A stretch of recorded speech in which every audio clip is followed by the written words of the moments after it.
আজি বিশ্ব জনসংখ্যা দিৱস। ভাৰতৰ জনসংখ্যা ইতিমধ্যে 440 কোটিৰো অধিক হৈছে, যিটো চীনতকৈও বহু পৰিমাণে বেছি। সেয়েহে বিশ্ব জনসংখ্যা দিৱস উপলক্ষে জনসংখ্যা সমাধান ফাউণ্ডেশ্যনৰ এক প্ৰতিনিধি দলে কামৰূপ মহানগৰ জিলা আয়ুক্তৰ জৰিয়তে মাননীয় প্ৰধানমন্ত্ৰীলৈ এখন স্মাৰক পত্ৰ প্ৰেৰণ কৰে। জনসংখ্যা নিয়ন্ত্ৰণৰ কঠোৰ আইন ৰূপায়ণৰ দাবীৰে প্ৰদান কৰে এই স্মাৰক পত্ৰ।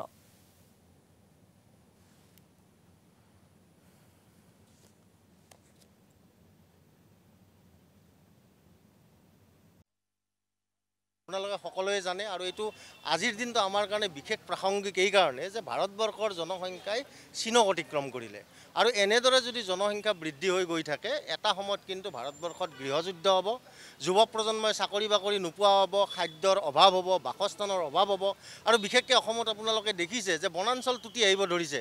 মানুহৰ থাকিব ঘৰ নাই, গতিকে আমি বনাঞ্চলবিলাক বেদখল কৰিব ধৰিছোঁ আৰু বনাঞ্চলবিলাক শেষ কৰিব ধৰিছোঁ। গতিকে জনসংখ্যা বিস্ফোৰণ আমাৰ কাৰণে এটা বহুত ডাঙৰ সমস্যা হ'বলৈকে গৈ আছে।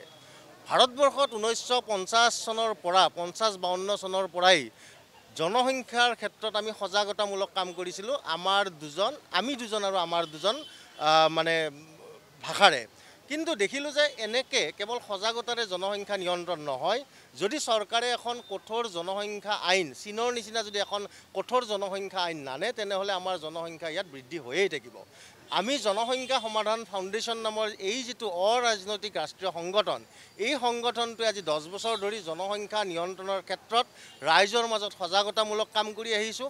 লগতে চৰকাৰক আমি দাবী জনাই আহিছোঁ যে ভাৰতবৰ্ষত এখন কঠোৰ জনসংখ্যা নিয়ন্ত্ৰণ আইন লাগে।